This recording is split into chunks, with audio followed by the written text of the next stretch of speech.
right. All right. Welcome to Ken Roberts from Snohomish High School. As we get this thing kicked off, we're going to, I think, call this Hoops in the P.N.W. I think Dan had a really funny playoff that I was going to become a rapper or something like that, but I don't want to go that far. So, but our inaugural episode here, we're going to incorporate a huge mentor for myself. I felt like it was appropriate for me to start with Ken because he's meant a ton to me in my career and certainly girls basketball.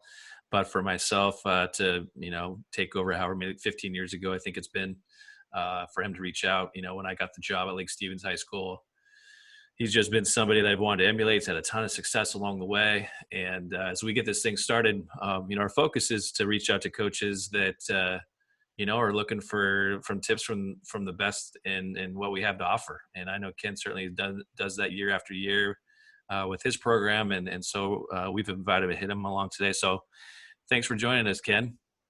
Hey, thank you very much, Randy. Appreciate it. Let's get some background. Obviously, I gave you a little Snohomish background. If you want to share kind of your coaching career, I suppose, if you don't mind going too far back to date you.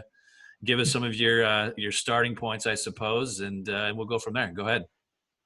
Well, I think with a coaching career, it goes back beyond that because I have to go back to playing career also and really look at the coaches and mentors I had as I came through Snohomish High School. Keith Gilbertson Sr. was an assistant coach for both football and basketball, and he's well known not just throughout the state but throughout the nation. Jim Adams, my high school coach, was a phenomenal coach. And Jerry Coster, I got to play on a couple tour teams for Jerry. I learned a lot through him. And I went to play at Bellevue Community College with Ernie Woods and learned from him. So along the way, each stop, I think you learn a little bit from coaches. You get an opportunity to work with people or see how people work with people. My dad was a coach for soccer at the varsity level, assistant for football and basketball. And so I saw him work with kids, and I knew it was something I wanted to do from ninth grade on. And when I ended up at Western, I ended up going out and coaching with Kurt DeHaan at Linden Christian for 4 years. Actually, I was there for 3, but he let me sit on the bench for another year, which was nice because I was coaching boys varsity at the time. There was a run of 4 state championships in a row. And the last one, he allowed me to, even though I was coaching boys in a different place, he allowed me to come over and sit on the bench and help them out a little bit. Nice, so nice. That was fun, but that was a great experience with girls basketball. From there, I became a head boys coach at 3 years at Bridgeport in Eastern Washington. And then I was at Tahoma High School in Maple Valley for 9 years. Or no, 6 years, getting confused. 9 total before I came to Snohomish. And then when I came back to Snohomish, the girls' job was open, and I ended up getting that job. And I've been there. This will be my 21st year next year. Fantastic. Now, you've coached both boys and girls. Yep. I get asked this quite a bit because I have a little bit of experience with boys too. Do you have a preference? Here's how I'd put it is the schools I coached at in boys basketball were totally different than the school I'm coaching at in girls basketball. And I don't mean to rip on those other schools, but Sure. Tahoma, the only time Tahoma has ever been to state in the history of that school in boys basketball, we were fortunate enough to go the first year I was coaching there. And that was the first time they'd ever been. I was getting questions like, hey, if we go to state, do we have a second game later in the day? I hadn't had that background and didn't know, right. And the success wasn't that great there before. And same with Bridgeport. They'd had a little bit, but not much. And then you get to Snohomish, and I was fortunate enough to take over from Mark Albertine, who'd been there 25 years, and they'd had a lot of success. The youth program was in place. So as far as what do I like more, it's been easier for me to have success as far as wins and losses in girls basketball. Boys basketball, I'll tell you what, when we were in the SPSL at Tahoma and you go and scout Mike Jensen, who's doing a 180 dunk over Kai Ellis on a breakaway, it's a different level. The speed of the game is faster, all those things. I've told people that have asked this question, I think the biggest thing for me is I think as a girls coach, you can make a bigger difference in the game than you can as a boys coach, because boys do some things naturally, fundamentally, they get lower, they protect the ball better. you don't have to teach them a lot of the things that come a little more naturally for them versus some of the girls you really do have to go into how to land, how to, get low, how to maintain position, how to protect the ball. So you have to create drills for all those things, more so than boys. Yeah. No, very, very good. I think you're the one that told me that, or you've said this expression, and I always attribute it to you. So if it comes from somewhere else, you might throw it out there. But girls play well when they feel well. Yeah. Boys feel well when they play well. That kind of thing. Or that scenario, is that right? Well, yeah, I do think you have to be very intentional with your team building activities with girls basketball. You have to make sure that they're feeling good about the group, that they're Yep. feeling good about themselves. Yep. I think those are real critical pieces of being a girls basketball coach. Boys just want to go compete a little Yep. more. And I don't mean this isn't 100%. Anytime you talk boys and girls in our society today, you got to be careful, I think, Sure. with No, generalization. sure. So none of this is 100% of the time. And I've had girls that, they're just going to go compete, period. Right. But for the most part, it really is important that you're intentional with team building, with Yep. self-worth, with lifelong learning type of things that they want Yep. and need. And it really brings the team together. Yeah, I love it. That's some stuff that I'll get to here in a little bit. I noticed the same thing, as you know, and again, you got to be really careful with how you go about it. But I've really experienced with girls that they really want to be coached. Boys, I don't know if necessarily, sometimes they take on that mantra of, oh, I can do this, I've got it. And you allow them to play a little bit more. Whereas girls are just, they're always looking for that mentorship to be coached and to have some structure and, be allowed to do that. But, as I learned real early on, and then again, as we'll talk about here in a little bit, that relationship side of things, not that boys don't want to have that relationship, but in girls sports, especially in girls basketball, I think as long as our seasons are, the longest sports season throughout a school year, you have to have that. Cause if you don't, you don't have a natural hook that you can kind of come back to consistently. For us, it's week after week, where we've got a different theme for the week and so on and so forth. And, ultimately you look at your program and those that have a lot of success, that's a huge component of it, and I think that comes back to you as a coach and what you guys have done and put together. And it's always interesting to hear that perspective. Those that have had that experience with both boys and girls basketball, you get a lot of those same threads. Yeah, I can't remember the name of the guy that came up and talked to us about ACL injuries and just, it was in 2001, my first year. Kirsten Brockman, before I even got a coach her, I had her in the summer and then she tore her ACL, Ouch. working out with her brothers just before that season. And Gordy, her dad, happened to be the AD at the time, and the guy from Oregon that was their strength and conditioning coach during their big run of success. He came up and talked about, look at how girls land, look at how boys land, look at little third graders. And you go over to Hoop Fest and you watch, these little boys are doing off of 1 foot, up fig, double pump, lay in, reverse lands. And these girls are like pivot, face the basket, not as much Yes. creativity. And you see it before it's taught when you really look at it. And I think it's awesome as a coach because anything you see that you're not liking, anything you see that you want to happen, you can make a drill of it. And you Sure. can make a huge difference in girls basketball if you really focus on those fundamentals. Sure. No, I love it. That's great. Snohomish basketball. Let's use this past season. If you could recap it, this past year, what you've had some time, you've kind of separated yourself here for a few weeks, several weeks at this stage. What'd you think? How'd you feel about it?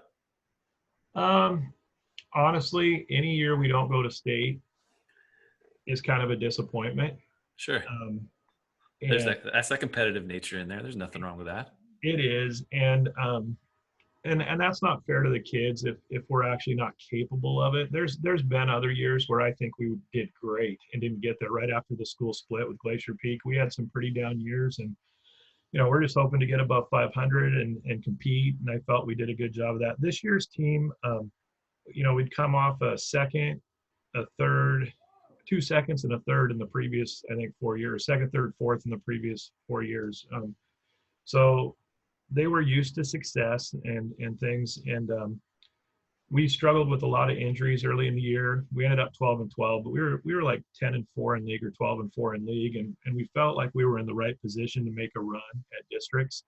So, when you beat a team the first round of districts by 20 and you come back and lose to them, you're down 20 at half. It's kind of like, that's disappointing. So that one bit, what you talked about, what's funny is what you talked about with girls and boys. I found out that one of our starters had been broken up with the day before. Her boyfriend broke up with her. Oh I boy. wasn't aware of that. And it did play a part in that game, not to make an excuse, but Sure. I wish I had been aware of that. And I For wish sure. I dealt with that a little more. And it affected somebody a lot there. And um, I think the way I'd look at it is Handel's Messiah is one of the most famous works of music that's out there. And Max Lucado had a great sermon last Sunday that I saw, and it talked about if Handel had gone to his wife and said, "Hey, what do you think of this one little part?" And you look at that one little part of Handel's Messiah, it's like, that seems kind of weird, it doesn't seem, and that made him give up or quit or think it was bad. Right. That would not be good because that is the most played, most recognized musical or music that's out there. And for me, I kind of look at Snohomish basketball that way. I would hope is that, this is year 21 coming up. Every year is its own year. And if you just take a snippet or one little look, like our final district game, it was a bad year. But if you look at the whole body of work that team went through, from Yeah. our best player being out 6 games or 8 games, I think. We had 2 kids with the flu in one game that barely played. We had a lot of adversity. Those Right. kids learned lessons for life. So if you look at the whole picture of the season, I think we had a good season. It was just a disappointing end, that Sure. one part, Sure. but great group to work with, great kids to work with. And we always talk about the young ladies we work with will be basketball players for a short time, and they'll be people for the rest of their lives. And I think every one of those kids had opportunities to learn, to be better people, and I think that the team did really well together. But again, you're always disappointed when you don't get that last one. Sure. No, that's fantastic. Yeah, we talk about that in practice all the time, and they play basketball. Many of them, not all of them, but many of them play for such a short period of time. It's natural to be disappointed, wherever your season's going to end up, especially if you don't get to as far as you go or expected to go. But ultimately, are we making you better people? We're using basketball as a tool to make you better people, Yep. and the basketball component of it is the common thread that we have as coaches and as players, and ultimately, I think they get there. There's no doubt about that. So, no, that's fantastic stuff. Um, I have a perception of Snohomish basketball, at least for the last 15 years when I think about Snohomish girls basketball. What do you hope people, when they look at Snohomish girls basketball, what do you think, or what do you hope their perspective is of your program? Um, I think one of the things we talk about the most and spend the most time on is being good sports and playing hard, playing the right way. Hmm. All of our themes have to do with a message that's basketball related but life related, and for our posters for the year and different things like that. We have an opportunity to talk about those a lot. It's been pretty cool over the years. I mean, we lost to Garfield in the state championship, and I got a letter from somebody that wasn't from Snohomish. They had been watching the game on Root Sports and didn't have any connection to our program at all. And he wrote a letter, and he put in it, from an old codger that, he talked about our kids not reacting to calls. He talked about our kids Sure. helping the other team out. He talked about our kids doing the right things, playing the game the right way. And I think that's the thing over the years that I would hope people see in our kids. I've never gotten a technical foul. There's been a few times where maybe I deserved it, but I honestly think that your fans react kind of the way you do as a coach. Your kids react the way you do as a coach, and so I have to set an example there. But we also have to hold kids accountable. If they look at a ref wrong, they come out of the game. If they do this or that, they come out of the game. So honestly, I mean, people might think, oh, that's weird. It should be something that basketball wise, but to me, that is the center of lifelong learning. Is that's our primary focus, and I think any kid will tell you that, that's out of our program. Like, what would happen if you reacted to a call? Oh, coach Yeah. would call me in a second. They know that. you know. Sure. And so I would say that's the number one thing. Cool. No, I love it. You're forcing me to do some internal dialogues with myself. I can say I haven't gotten one in 2 years, which I think is success. And I try not to get more than one. I think one, in fact, I can't remember the last time I got two in a year, but um, you're right. You think about your kids, your fans, certainly to some degree, are going to react and in kind feed off of your energy towards an official or towards your players. And when you put that all together over an extended period of time, what does that look like to outsiders, And I don't like excuses, and I do think that you start to yell at the refs, it becomes an excuse. The kids can use it as an excuse. The parents can use it as an excuse. It's like, no, we didn't do what we were supposed to do. And right, right. um, I I do think that's one of the most important things. I mean, these refs, that is a hard job. I've refed a lot of games as a counselor and things Yep. like that. That is not an easy job to do. Yeah. It's getting worse to do Yeah. because of AAU and small gyms and Yeah. people yelling all the time. And then high school, it's getting into high schools where the fans in high school are even starting to yell at the refs more Yeah. and more Yeah. and making it personal. Yeah. And so it's a tough thing, and we really try to not be that. And I that one letter was awesome. It was really neat to read to the kids. But more than that, we've had some from opponents, parents, from other people that have just complimented our kids on the way that they've played and on what they've done. And that's pretty. After our Central Valley loss in the championship game, our parents cheered for Central Valley as they came out of the locker room, and we got a letter from a grandma, the Hull sisters, Yeah. who started her teaching career at Snohomish and just Oh, talked about how awesome Snohomish was and unbelievable sportsmanship they showed and how they made those kids feel great that day when they came out of the locker room. So those kind of things, just program wide, we have great kids, great parents, those things. I mean, everybody's got a few that are tough, but we really do have a good situation where we're at. love it, man. That's such good stuff. And when you get that type of, reflection from people you don't know, Yeah. that just validates what you're doing, ultimately as a coach and as a program and so on and so forth. Those are things that, that you are going to probably end up taking more with you than maybe some of the negative things that you have to deal with. Those kind of remind you, give you those cues as a coach. Hey, this is why you do what you do. People are recognizing Yeah, people are quick to criticize, and it takes some effort to write a letter like that or write a Yeah, note, encourage some people, and yeah, so it's appreciated when those come, and I share them with the team all the time because again, that's our focus. So sure. yeah, No, that's fantastic. I love it. So, really, really good things. And again, those are the things that having been around you enough, and then I guess getting to be league mates again. Would that classify here? yeah, All yeah. right. We're back in the same league. Have you seen the grid? Yeah, I saw it. We don't play till late. I'd rather play you guys earlier. Yeah, I'd rather play you late. Oh, we'll get to that. We'll get to that in a second. But um, no, I mean, ultimately, I think that's the perception. I'm sure if you talk to anybody that knows your guys' program, and we think about what you guys represent and the toughness and how you play and how well coached. No one wants to see you guys late. That's just kind of the reality of that circumstance. Just people that are not in the know will judge maybe by your records or something of that sort. But those that are in the know are like, okay, that's the most dangerous team you don't want to see at the end of the year, because you always seem to have your kids playing well at the right time. So certainly you wrap up what you've talked about, and that's why you guys consistently are where you are, regardless of the kids that you have in your program or the types of kids that you have in your program.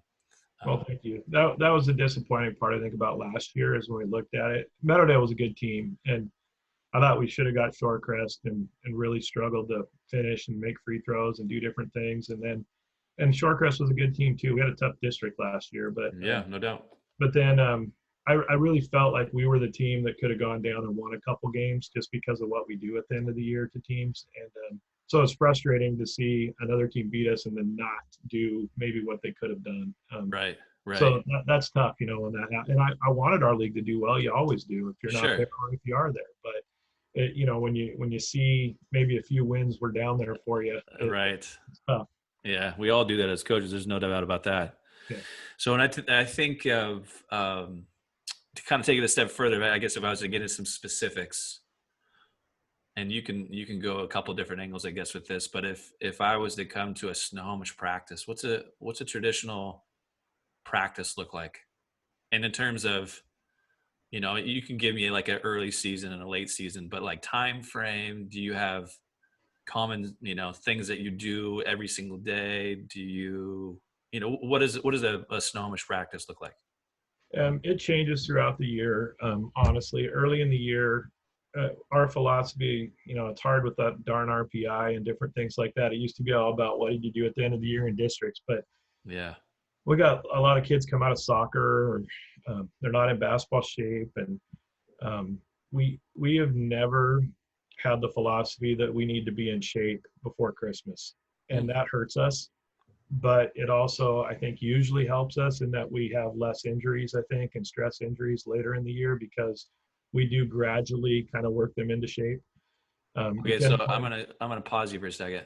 So when you talk like basketball shape, I mean, are you building up conditioning at that stage, or are you just predominantly focused on basketball things and then worry about fitness late? I mean, what is Yeah, we do basketball. We never run. We've run 5 lines in 21 years. it? We have run less than 5 lines in 21 years, Wow. Okay. and so you would say every 4 years, maybe one group is going to run one, and they know I'm ticked when we do that because Sure. I Sure. tell them I don't want to waste time with that.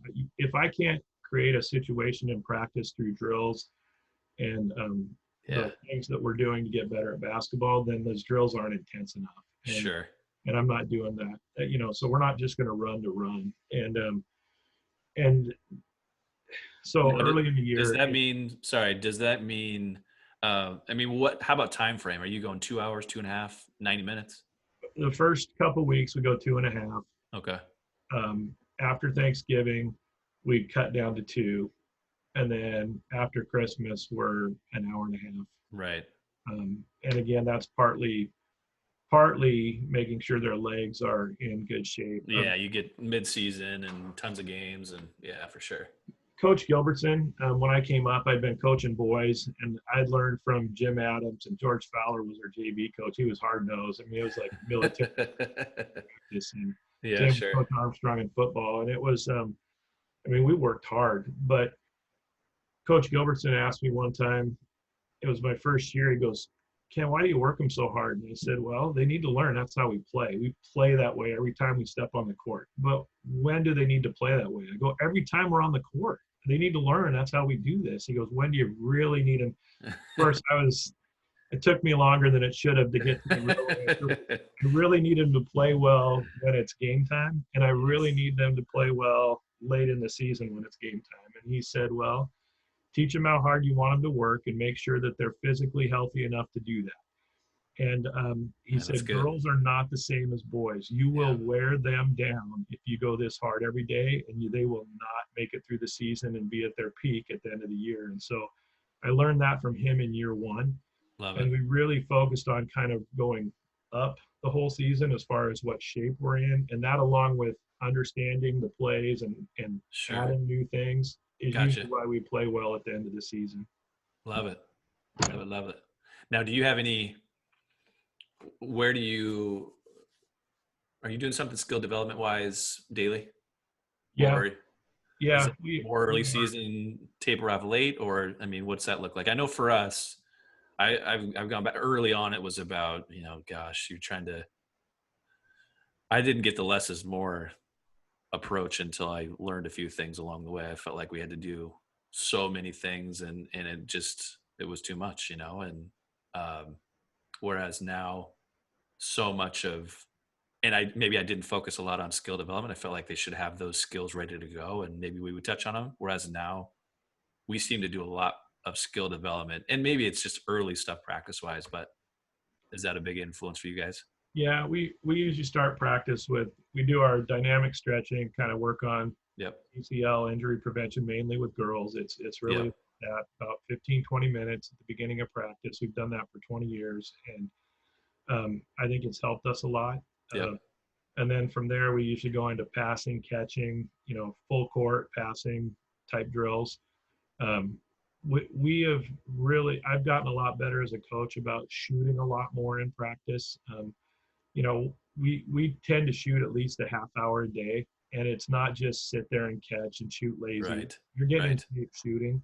And then on pregame days, it's a little, it's easier to get Sure. our legs ready, but there's a lot of shooting that we do. Um, and then, a lot of the fundamentals, we do a lot of defensive breakdown. We do a lot of offensive, triple threat, controlling your man, different things like that, and how to enter the ball to the post, how to post up. We break up into different stations. That's another thing I think I've gotten better at as a coach is delegating and allowing other coaches who are good coaches to do their Nice. job. Nice. It gives me a little break during practice when I have a coach coaching guards, a coach coaching Yes. post, somebody working on shooting, with a kid or two that we pull out each day. And Sure. it kind of has me a chance to go around and watch everything and get a little more energized as I get older for the next part of practice. No, I love it. That was certainly a struggle for me early on in my career was I wasn't using my assistants enough. I felt like I had to be in charge and on the whole time. And I've learned, especially these last few years now that I don't have sixth grade prep where I have a chance to decompress for a little bit before getting back up for practice. Yeah. You need that time in practice as a head coach just to, okay, we got our coaches. I can trust what they're doing. And that actually was kind of one of my questions. Um, how much do you delegate in your program to your assistants? I mean, how much do you want them in charge of something specific, certain kids, a combination of both? What does that look like?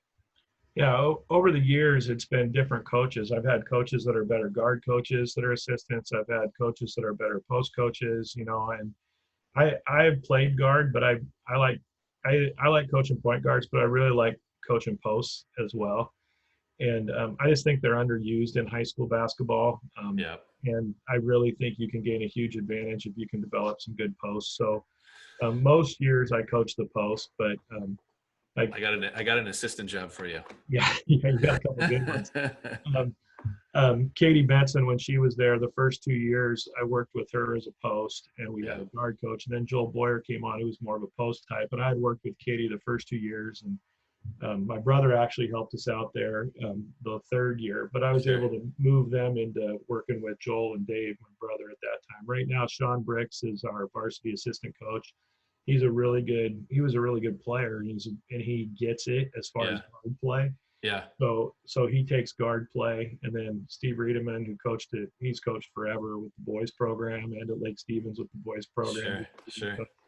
Sure. He's helping out with the posts, and so him and I are doing that with Emma Dormeyer, who was Duchesne. Yeah. She's working with Sean with the guard. So I'm able to delegate quite a bit and give them some responsibility, and it helps a lot because the kids start to know them at every level. It's not just varsity, it's all kids are part of the program. All Right. kids become more connected to the coaches. All kids are willing to listen to any of the coaches. Not you're the C team coach, you're the no Right. coaches. And so that's really helped our program, I think, over the years. And I don't know a young coach who has been really good about using their assistants right away. Yeah. That's probably the biggest learning area for people is to first of all, you have to be able to explain what you want well enough. Yes. Yeah. Fair. And then you have to trust that they'll do that. And you have to not step on their toes. Even if you're seeing something a little wrong at times, you might want to correct it, not in front of the kids, but later. Right. There are times where you just got to say, nope, that's wrong. But there's other times where it's, hey, just deal with it later. Talk to them. Yeah. It's one practice. Get it better the next time, but make sure the kids know that that person knows what they're doing. Sure. Yeah. And that might be one of those things you just have as a staff, maybe right before practice. Hey, here's something I'd like to see in a little different way. Or, Yeah. obviously you tend to, if you do that in front of your kids, all of a sudden you discredit them as a coach and all, maybe the kids will take that as, oh, well, what are they talking about? There's just a lot more negative that can happen with that scenario than certainly the positive. There's no doubt. So awesome. Moving forward, I know for us, we always try to make sure you guys are on our schedule. You've obviously been out of our league for classification purposes for a few years now. And as we talked about a little bit earlier, we're back in together at least one time out of the year. But one of the things that you've done in I would hope, but I know it's been around for a long time, but you guys are a big, junk defensive kind of group, and have a ton of success with it. And I know you're going to tell me that, other schools, teams, they just don't prepare for it. And when you see it, you struggle with it. But for you, and as a program, why has that been maybe, or has that been more of a focus later on in your career to mix that in more times? Is it personnel driven? Is it a combination of both? I mean, what you guys have so much success with it that I almost think other teams overthink it. Is that go along with that as they face you? You know what I'm saying? So what's your philosophy on junk defenses? You guys do it so well. How come? Other teams can worry about themselves and figure it out. I'm not going to try to give them any ideas that way. um, when I was at Bridgeport, we were a pretty weak team in a really strong league. The 3 years I was there, we had a team in the championship every single year. And the year that we got 2 bursts out of our league, both teams played in the championship. So Nice. we're in a situation where it's like, we just got to not get killed. And so I started gimmicking a lot back then. We'd run triangle and twos, boxing. We'd do whatever we could to stay with Brewster, who was always a power. Oh, Brewster, yeah. Who were always good from that league. And Right. we just wanted to be in the game somehow. And, at Tahoma, we had to do the same thing at times against some of the kids we were playing because we were outmanned at times. And so Yeah. I got to start by doing some of that. We were a really good man team at Tahoma, more or less, for the year we went to state. We had 2 kids that ended up playing in the NFL. They weren't basketball players. They were really good football players. Sure. And they could play basketball because they could defend. And yeah.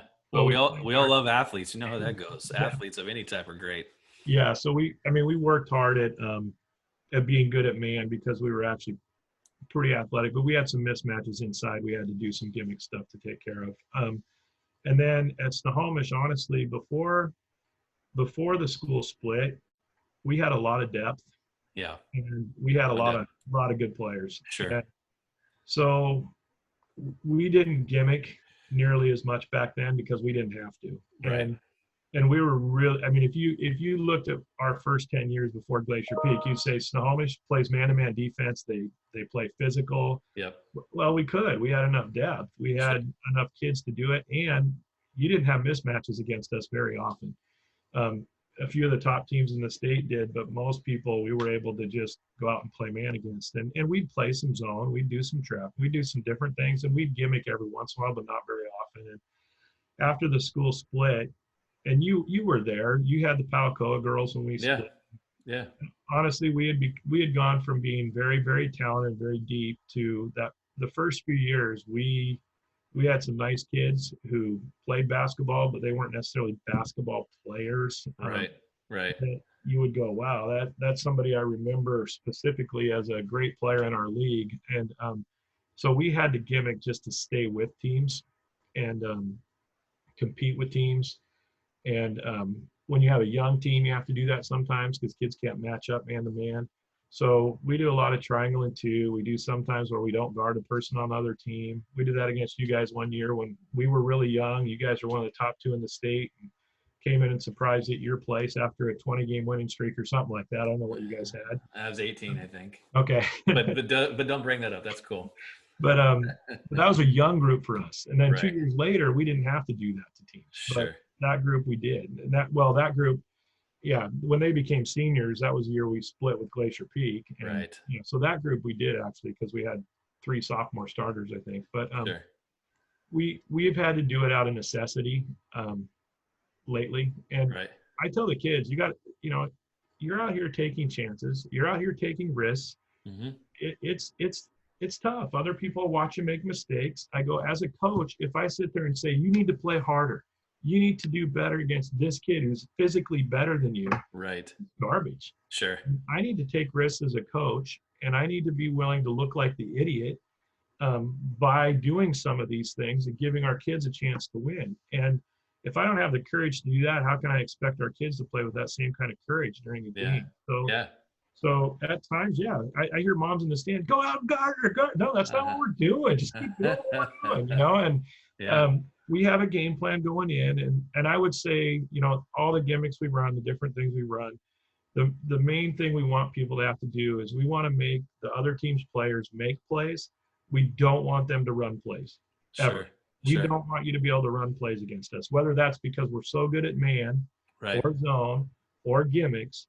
Right. If we're good enough to do that man to man, we're going to do that man to man. Yeah. Sure. Sure. But if Sure. we're Sure. not, we're going to gimmick. You are not going to run your plays against us. And if you commit to running your plays all the time against a gimmick, you're going to be in trouble. Yeah. You're going to struggle. And so we first don't want, we want the kids to have to make plays rather than run plays.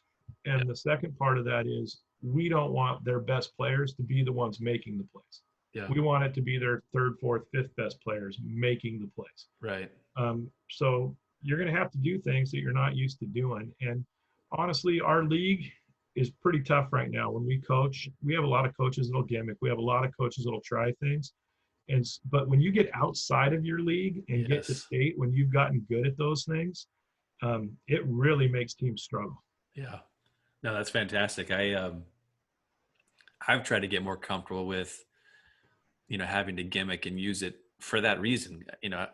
What you just stated there, when you're, outside of your league and you're going to see teams for the first time, they probably haven't seen what you're going to bring to the table in terms of a gimmick. And so with the pressure that goes with those situations, and you're asking their quote unquote other kids to do things that they're not comfortable with, you're going to put yourself at a pretty darn good advantage. And of course, the comfort level for your kids and players at that point of the year, because you've done it, for a number of games, at least more than a few times, there's confidence in that too. So, the philosophy is great. It almost seems to be like a fear factor though, like coaches, if they entertain like going the gimmick route, or, like when I got started at Lake Stevens, I wanted to do the Grinnell system. I wanted to run up and down and shoot a gazillion threes. But as a young coach, I felt like I couldn't take that risk because we had pretty talented players at that time. And that being my first head job, I'm like, I can't do anything unconventional because I'm worried about the mom in the stand saying, go out and guard her, and Yeah.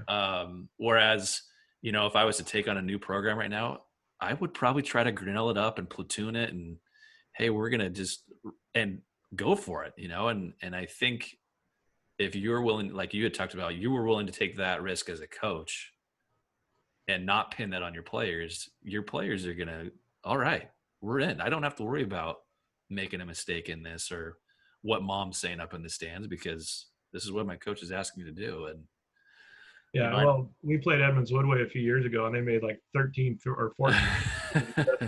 We beat them by one. They couldn't guard our big girl. Right. But we couldn't. We had two bigs that couldn't go out on their guards. So it's like, okay, I'll pick one, and we won't guard them, and we'll go after the other people and make this girl beat us. And then she'd make it or bake it in, and I'd turn to the bench and go, "I'm an idiot." Yeah. But I mean, it was me. They were doing what they were supposed to do, and I think when kids know they're doing what you want them to do, even if it doesn't work out a time or two, it's like, hey, that's on coach. Sure. And yeah. So I do think that helps. The one thing though with me is, one thing about our program too is there's things that we do. I think we play good defense, but it's not always man-to-man defense. Right. I think we're going to make it difficult on teams to score. We've been one of the highest scoring teams in the state in our classification about 4 times out of 20 years. So it's not that I like to play slow, but we are going to play in a style that gives us the best chance to win. And with the lack of depth we've had since the school split, sure, that's not running up and down the court. Sure. I would have loved to press more last year, but we were about 6 or 7 deep, and right. we fell off after that. And it's hard to press and foul and do all the things that Arlington does with 9 kids. If we had more depth, we could do that. Sure. So I think you have to look in high school at every single year is new, and giving your kids the best opportunity to compete, right, or win games, depending on kind of your level. But you have to figure that every year, and I think that's something as coaches that we've tried to kind of meet about and talk about for this team, what gives them the best chance to win, and not against the teams that we should beat, but against the teams that we need to beat at districts, things like that. Right. No, I love it. That's been kind of our focus. No, I love it. I've heard both approaches where, well, geez, you go back to Well, at least Mike Lowry, but probably Norm Lowry. The Lowrys, of Yep. course, a big name in our area. You Yep. know. They coached when I was playing in high school. We had Ari at Marysville was he Yes. was awesome though. Even as an opposing player, you liked the guy. He Yes. was such a Well, cool guy. Yeah. shoot, I remember being in seventh grade at Marysville Middle School, and those guys. Ironically, of course, how the world comes full circle. You know, Shane Palcoa's uncle. Yep. You know, his athleticism and just those teams at the time, but you know, he was a rigid flex A series, and it didn't matter the kids. That's just what we all know it. I mean, we'll go play morning basketball with Barry Gould now, who's coaching out there at MP, and we joke. I mean, it's all this all the same stuff, and they had a ton of success with it. You know, that kind of just seemed to be like the MO. Whereas now, I think you see more of the, as much as we would all love to have a system, and there's certainly going to be some principles that are driven with it. You have to be flexible to the kids that you have coming in to help yourself be in that position to win, you know, as much as possible. I don't think you can have that. You're not, as a high school coach, you don't get to recruit your kids for your system. You know, No, and you I get was what at you a get. clinic. I was at a clinic with Lowry, and I totally believe this. I mean, he's talking at a clinic, and usually when you're talking at a clinic, it's because your team did well the year before. And he goes, everybody asks, what do you do? What do you do that's so good? He goes, Shane Palcoa, Uh-huh. Skinnick, Easterbrook, some of those guys or whatever it was out there at Marysville. For me, it's Yeah. over the years, Henderson, Yeah. Benson, you can throw out these names Sure. and you can go, oh yeah, that's why they've been pretty darn good. Duchesne, Smith, Yeah. you Yeah. hear those names and it's like, yeah, we're a lot better when those kids are on. But it's still your job as a coach to put any kids you have in the best position to win, or if you're lower than that, to compete. Yep. Um, and you have to be willing to take risks. It can't be you're outmanned at every position and you're just focusing on your kids playing man to man to get better. It's like, no, Yep. coach, take a risk and quit blaming it on your kids. Try to do something, and it may Yeah. not work, but I just believe that the coaches need to be willing to take risks as much as we're asking kids to take risks every time they step on the court. Yeah. That ability to be humble in yourself to adjust. How about that? You know, I Yeah. think that certainly as a young coach for myself, I was fearful of that. Again, you know, I walked into a pretty good situation and, you know, was able to really worry about the relationship side of things with our kids because we had pretty talented kids. And so we could just go play. And then over the years, as we've ebbed and flowed with not as strong groups, you got to be comfortable in your own skin to be able to take those risks. And I think that's something certainly as I've grown at Lake Stevens, that's a must. The more and more you're in it, your kids are going to buy in if you're totally bought in. But if you're wishy-washy with it, then that's where you're going to find your gaps and your struggles and the critics, if you will. So Yeah. um, awesome. One of the things that we talked about girls basketball and how significant relationships are, and something that we've used you for. In fact, we almost did this year too. My old guys didn't feel like it was a good fit with the kids that we had. We didn't know how well they would take it. But I've been such a big fan. But you, in your program, you read children's stories to your kids. Where'd that come from? Why is that such a component of your program? And do you have a favorite story that maybe has gone along with a particular children's story or a player or something of that sort? Yeah, it started because I have a daughter that's in college now that was really young when I started coaching. Another was born about 4 or 5 years into me coaching at Snohomish, and I was reading children's books to them at home, and Uh-huh. I was like, man, this is exactly what our kids need to do right now. And Sure. it was funny because I get the book and I'll read it and I'll show it to them just like it's a little kindergarten class, and they are like paying attention. Love it. Yeah. And there are so many good messages in different children's books that I've used. I think we've got about 10 now that are kind of the go-to books to, hey, this is going on with our team outside of the court or on the court. Right. And this theme can be a way to get them to understand this is common. Let's Sure. fix it. Sure. Let's understand that. So we've used that a lot. This year we used a toolbox. We talked about, I'm sick and tired of us trying to put a screw in with a hammer because it was just like we're trying to give you the fundamental tools and you guys have these, but we have some bad habits and we go back to trying to hammer a screw in right? Instead of using the screwdriver. Right.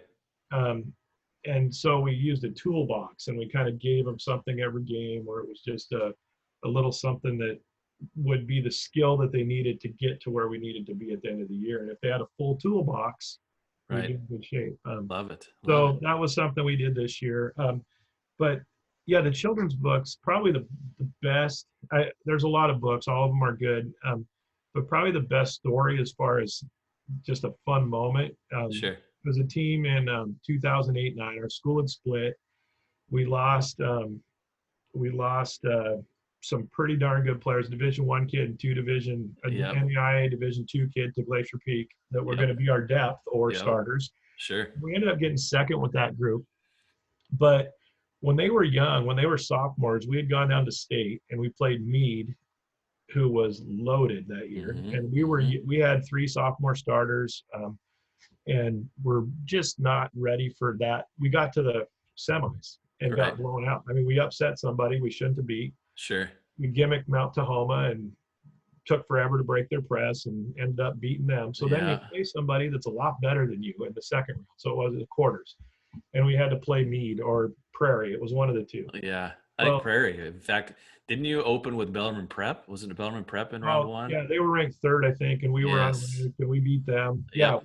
and we Yep. actually pounded them, and Yeah. came back and we got to a place where we found out we're not at that next level, and we got blown out, and then we came back and won. We scored no points in the first quarter against Bothell, and then came back and beat them. We gimmicked the rest of the game, triangle and two, and beat them. And then we had to play Prairie or Meade. It was one of the two first, one of the two second, and they were much better than us. And Right. I mean, they're just physically better, and they had some really good kids, and we were young. And so after that season, we read a book called "I'd Really Like to Eat a Child," and it talks about. It sounds horrible, but it's a little alligator, and it's the Uh-huh. parents trying to get it to do the little things along the way, like eat bananas, start slow, fundamentals, And in the book, the alligator goes to eat a child, and the kid picks her up, tickles him, throws him back in the water, and I was like, that's what we looked like at state last year. So I read that to him during the summer, and that started the children's book theme for that group. Was there? Gotcha. That was that theme for that year. Is we're going to get better, and so we read books, and then we get to their senior season, and we're in the semifinals, and we have to play Moses Lake with top 20 center in the nation, Yep. and 6'5", and then a point guard who went to Oregon. Yep. Loretta, they were good, and we And they had both Noise sisters too, right? they were really good. Yeah, very, very good. We came in and we won our first game by we were up 20 at half, and the second game was Moses Lake, and we come in and I think we were up like 32-8 or 28-8 at half. Mm-hmm. It was unbelievable, but it was probably the best pregame talk ever. And it was just, instead of reading a children's book, because they had so many children's books read to them, I had my father-in-law was actually out down there at state with us, and I had him and my wife and mother-in-law pick up a book on like African cats, because we're the Panthers, and hunting, and Sure. I mean, it was full of cats and blood and all this stuff. So we start out with them coming in, and a little different than your children's story. A little different. So yeah. we didn't go in the book right away, but we played the Lion King. Silent, Yes. eyes closed, Love dark it. in the room. Played the Lion King, and they're like, "What the heck is Coach doing?" And so then I talked about, when I got the job at Snohomish, it was one of those things where there were people that applied for the job, and I happened to get the job. Kind of like, Mufasa or Simba had to fight for that, and you get that. But I said, you guys look at the Lion King, and who does all the work? It's the lionesses. I go, ever since I've had this job, it's the girls that have done all the work. It's you guys. And so I went through that with them, and then I said, now look at this. And I'm showing them pictures of these lionesses chasing these wildebeest. And one of them would get one and get another. I mean, it was just like, so we come out and the girls are just fired up. Yeah, nice. We get to halftime, and Joanna Balin, we get to halftime, and Joanna, Coach, I'm still hungry. I'm still hungry. It was just like, I didn't have to say, I mean, it was just, yes. we're totally bought in. And the funny thing is, I tried that with the team like 4 years later, and they were like, "Huh?"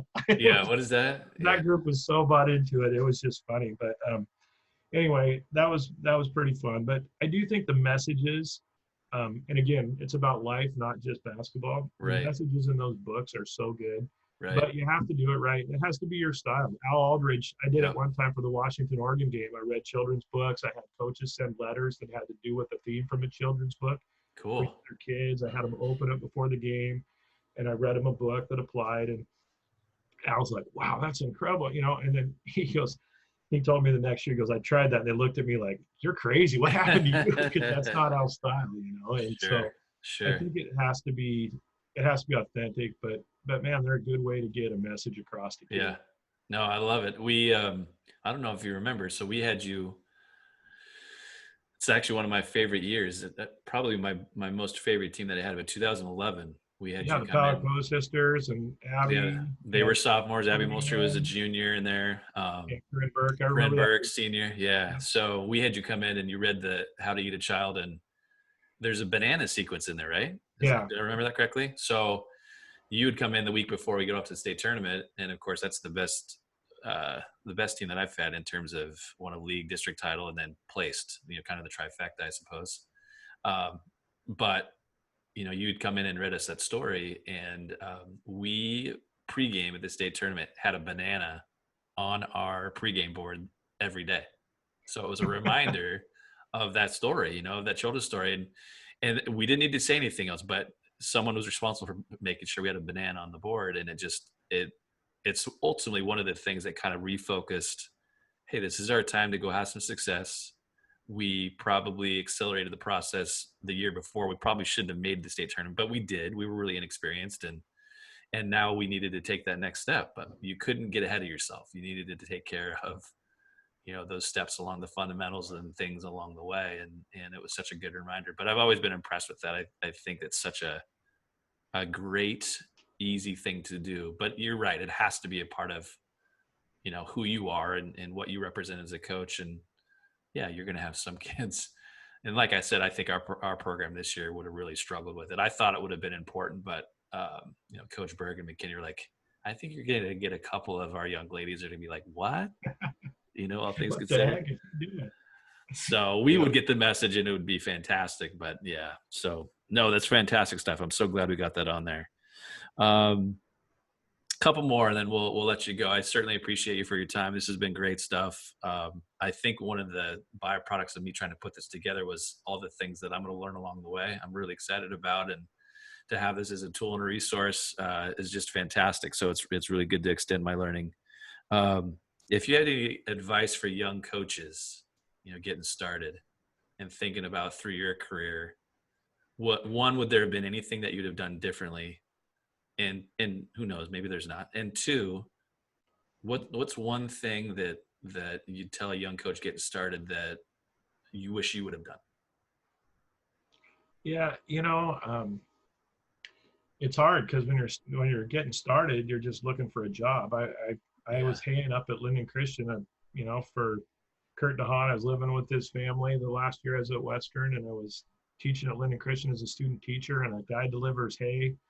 Yeah. His wife's a school board member, and Kurt says he'll be a great coach. And I end up at Bridgeport, and I didn't shop around for what was maybe the best job to go Sure. to. I Sure. went to a spot that was tough, but I learned a lot. And Yep. um, it was interesting also. Our best player ended up, his dad moved to Wenatchee. Yep. And so he was our starting point guard as a freshman. So he's gone. Um, our next point guard ended up he was in Mexico and couldn't get back across the border. We found out he was an illegal alien, and we lost him for the year. And so now I'm down to our third point guard, and it was a 6'3" kid who was really slow, who never played point guard before, but we were at a small school, 150 total kids, and Right. we're stuck. Well, his dad's the school board member and not happy with his kid struggling during the year. The kid gave us the Sure. best chance to win. The kid gave us the best chance to do everything. But the communication piece of that could have been better on my part first of all, prepare them for the struggles he was going to see, Right. but to also understand this is where we're at right now. And this is Sure. what happened. And so I think communication is huge. And understanding what could happen and trying to talk to parents about it beforehand Right. is one of those big things. Um, I think another communication piece is we do a levels of learning PowerPoint that talks about, if you're here coming in as a freshman, we want you to end up here. But to do that, you can't keep doing things the same way. And so we're going to challenge you. We're going to require you to do more. And when you do that, you're going to feel some failures happen. Sure. And how are you going to react to that? Is it Yep. the coach's fault? He doesn't like me. He doesn't play me because, or is it I have to get better at? And that'll be a small curve. If you get better quick, it'll keep going down and down and down and down. And you may quit if it doesn't, if it's always somebody else's fault. And so we actually do that in our parent meetings now and talk about, C spot run was an A in kindergarten. Do you want it to be an A when your kid's a senior? Well, if you want your kid to come into our basketball program here and end up here, because if I never coach them, they're going to do that. And they may be good enough to be part of the team that way, but that's not going to make our team as good as it could be. And so we go through that as a way to, you know what's going to happen. I mean, there's going to be struggles for kids, and you might as well be honest with the parents about those struggles and how they can help with that. And so we identify specific things that each kid's supposed to work on for that year. And we tell parents, I could tell you to not talk in the stands or don't coach them. You're going to do it. It's happened for 20 years. So here's the things that we're coaching them on. If you do the same things, that would be good. And so I think that communication piece was the area that I've grown the most in over the years. And the other thing you got to understand though too is, like, I've communicated really well with people, and they'll say that I didn't communicate very well. It's like, no, I just didn't say what you wanted to hear. I communicated exactly what did you hear me say? I communicated well. You heard it. You just don't agree with it, and there's a difference. And I think coaches they have to understand that you need to have support from your administration. Yep, for sure. It's not going to work otherwise. It just isn't. If it gets to the point where your administration is not supporting you and parents are going around you rather than to you, it's not worth being there. It's going to be a battle that you're going to fight, and it's not going to be fun. Right. You need to be in it. You need to be in a position. I don't want the administrators stonewalling people. Sure. I want them to come and communicate with me. And you need administration that does that. I think it's a hard profession because, we're all about, in education, we're all about kids making mistakes and learning from it, getting better. Coaches don't have an opportunity to make mistakes. Sure. It's unfortunate, but administrators don't, they don't do a good job of, I don't want to say administrators, we have some great ones that do, but there's a lot of times where ADs and administration, their approach is not taking a young coach and understanding there's going to be some growing pains, and let's work with them and help them become better. Right. Your approach is, these kids are here for 4 years. Half the kids' parents are mad. Get rid of the coach and get a new one. Yeah. Well, that happens, and then the next group of parents knows they can do the same thing. And it's I've seen Kamiak and Monroe, to name a few. Yes. They went through like 8 coaches in a 12-year span. Yes. Yeah. It's mind-numbing. How is that good for kids? Yeah. And parents would go in, and people knew they could go talk to parents. And so you've got to be in a position that's a good position as far as administration support. Yep. You've got to be a very good communicator. I think those things are super important. Yep. And you've got to understand that if you're not allowed to do the things that you believe should be right for your program, then you need to be somewhere else. It's not worth it. And I'm to that point. I've been fortunate enough that it's been good at Snohomish for 21 years. Not that everything's smooth. There's been some incidents and things that have happened, but sure.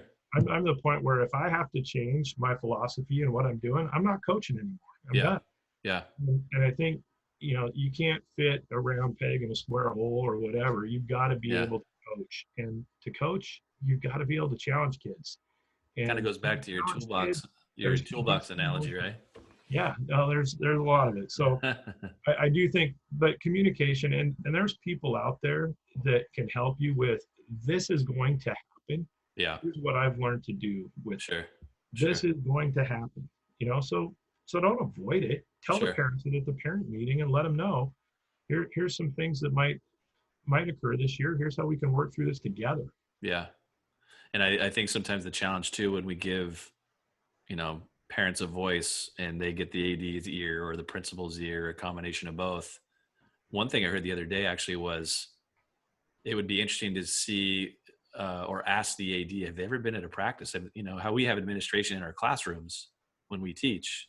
Well, Yeah. do ADs actually go to practices and watch the coach Yeah. to better help support the coach? Like, no, that's not what I see at practice at all. And not to say they have to be there all the time, but there's not enough ADs or administration principals that are making those kind of decisions that take themselves to practice to go see what you do in action to have a better idea of, well, that's not really how they could end a lot of those issues and challenges that they're hearing and nip it in the bud instantly, even if they just went to a practice or two, you know, Well, or and a lot of the ADs, a lot, and not as much anymore. Some are just administrators that are thrown in there. right, But a right. lot of ADs that had experience coaching, and even the ones that didn't, should be either helping them out with things or Yeah. having them talk to other coaches about things, maybe within their building. There's just a lot of learning. Coaches don't have that opportunity to learn. They're just fired. Yeah. And it's a sad thing because I've seen a lot of really good coaches come in Right. and they're fired within a year or two and they get a sour taste about it and they don't want to get back into it. And Yeah. I've Yeah. been through it. It's just not fun. Yeah. So it's tough. No, I hear you. Awesome. Last question. If for you, you know, you're 21 years in plus, but at least at Snohomish would have you. What do you do in the off season? How do you extend your coaching craft? I mean, what are maybe some go-tos or maybe some things here recently that you've done to try to extend yourself a little bit? I think some of the best clinics I've been to weren't really even clinics. There's clinics you can go to and they're good. I think the Washington State basketball coaches one's a great one for high school coaches to go to. But honestly, the best one I've ever been to was one that I set up by myself with Kurt DeHaan from Linden Christian, and it took 3 other coaches, and we just traveled to. We went to Wazoo when the Bennetts were there Bennett's, coaching. yes, Dick yeah, Bennett was the head coach the first time we did it, and we did it a few years later, and Tony was the head coach, and Sherry Morrell was the women's coach at the time. yep, yep. And then we went up to Gonzaga when Kelly Graves was there and Mark Few was there. And we went to Man, Eastern with Wendy Schuler, and I don't remember who the men's coach was at that. Actually, we didn't see the men's coach because it didn't fit in our schedule. We went to Whitworth to watch Helen Higgs and them coach, and um, so so you're talking like a series of practices and we that kind just of went thing? to some practices and Okay, just watched practice. And cool. I'd called and set it up that we could just go, and they're really welcoming. I mean, they were great. You know, Yeah, Tony love Bennett and it. Jim Johnson were at Wazoo, and their assistant coaches. And they're like, "Hey guys, we're glad to have you." And it was they by the way, they're legit. Tony's Yeah, a real genuine guy. It's not phony, and right, um, it was just neat to see them in action, coaching, to get some. Wow, I really liked what he did. I right. did not like. I heard one coach yell, "You're pathetic. You're wasting my time," about 10 times in the practice. A girls Yikes. coach to girls at Bennett's practice. Dick Bennett never raised his voice above a talking level the whole time, and just talked to the guys. And yet the intensity for them defensively is better than anybody. And Sure, sure. and just see the different ways that they interacted with kids, the drills. I picked up more drills Yes, watching those practices than I ever did at any one clinic. right. And they always tell you, you want to get one thing out of a clinic and it was worthwhile. Well, that was the most valuable thing to me. Sure. uh, I we've run tournaments, we've done those kind of things. I think being with your kids in the summer, I think traveling with your kids is Yep, huge. yep, The saying that people have said for years, they don't care how much you know until they know how much you care. yep. Well, coaching is quick, and turnaround from practice or school to practice is tough. And when they get to see you as Ken Roberts instead of Coach Roberts, not that I let Yes. them call me Ken, Sure, but sure. when they get to see the you off the court and have Yeah, fun with you and the assistant coaches, that builds your team up. And so for I think sure. that's a critical piece of any basketball growth as well. Yep. Love it. No, I love it. I get that from my players too. They enjoy the summer basketball me because it's the personal side of me. I'm not serious. We're having fun. But I also think it helps when you make that transition to the season too. Like, hey, we're in the season now. They understand how we're going to go about our business and the serious nature that we need to invest ourselves. And not that we can't have fun, but there certainly is a separation between the two. Yeah, And they enjoy the summer version because you're out playing, but you're you're being silly, and they get to know you. And it's why I'm such a big proponent of team camp. Wherever we go, wherever it is going to be, I'll be there. You guys need to decide how can all of you be in one spot at one time with all the club basketball stuff that's going on, and We used let's to make it go. happen. Yeah, we used to go to Spokane. We had our probably most successful team run was the 2004-5 group. Yep. Lost to Garfield in double or in overtime in the championship. The year before we were in the semis. Really good group. And those kids, I remember their senior night was what was your most memorable basketball experience? It was summer at Rogers. Well, Yes. half the stands don't know what that was, but my Right. cousin Roger had kids that were our girls' age at East Valley. Sure. So we'd go over there and have a team camp with East Valley. Freddie Rico was the head coach at that. Yes. Okay. But Nice. we'd go water skiing. They'd swim in Yeah. the pool. We'd have barbecues. We'd be together for 3 or 4 days. There wouldn't hardly be any parents around because there would be a few supporting. Sure. It was a chance for us to become a team. Yep. And for a group that had 4 total losses the last 2 years of playing, their best basketball memory wasn't the semifinals. They weren't in the finals yet at that point. Their Sure. best basketball memory was summer team camps, doing things together Yep. as a group. And I think that's a big reminder for coaches that, yeah, the wins and losses are great and all that stuff, but our goal's never been to win state. It sounds bad because we haven't done it. That's probably why. But our goal is always to have each team reach their potential. Sure. Take every team where you get them and take Yep. them as far as you can. And Yep. we always want to play on the last day of state. Yeah. Hopefully it's for a championship, and hopefully we have an opportunity to do that sometime. But it depends. If we have the kids that are going to give us a chance to do that, that may be their best possible ending. But for a Sure. lot of teams, it's not. So Sure. remember summers, remember relationships. Those are the keys. Love it. Love it. Well, I appreciate your time. This was fantastic. Like I mentioned, you've always been a huge mentor to myself and a guidance and again, if we can come even remotely close to what you guys have had in terms of success, man, I'll be forever indebted to you. So I certainly appreciate your time today. Well, thanks, Randy. I've always respected your program. There's a lot of guys around the state that are willing to help out. Dan Taylor's one that's done a phenomenal job for girls basketball in our Agreed. state. Agreed. But there's so many good coaches out there, and there are so many people that will help if you ask. And shoot, I went through some tough times a couple of years early on, boys wise, and even at Snohomish had a few parent stuff that's like, oh my gosh. And Yeah. honestly, no matter what you do, Yep. it can still happen. It's Sure. still going to happen. Yeah. No doubt about it. But there are things you can do to help out. And I hate to see was it the coach at Montesano, good young Yeah. female coach Yeah. that got ran out of there. That's just sickening to me. Yep. That stuff happens, and shame on the administration. But it's a tough job. I mean, Yep. we've got, I think it was my 5th year at Snohomish. I had the most tenure in a 21 team league. Yeah. 5th year. Yeah. And Crazy. now we had 6 new coaches this year. Yep. This year. Yeah. And not all of them are being run out, but it's not an easy job. And No. we're here to help you. Well, and I think that's ultimately what we're trying to walk away with is, and the purpose of this, is to try to, as you just mentioned, don't hesitate to reach out. I think there's those of us that are still in it. We're in a place now where we are trying to grow it and let people and new coaches know that you can make a career out of it if you really want to. You just got to go about it the right way and realize you got a tremendous amount of resources out there too. So awesome. Thanks so much. I appreciate it. Thank you, Randy. Appreciate it.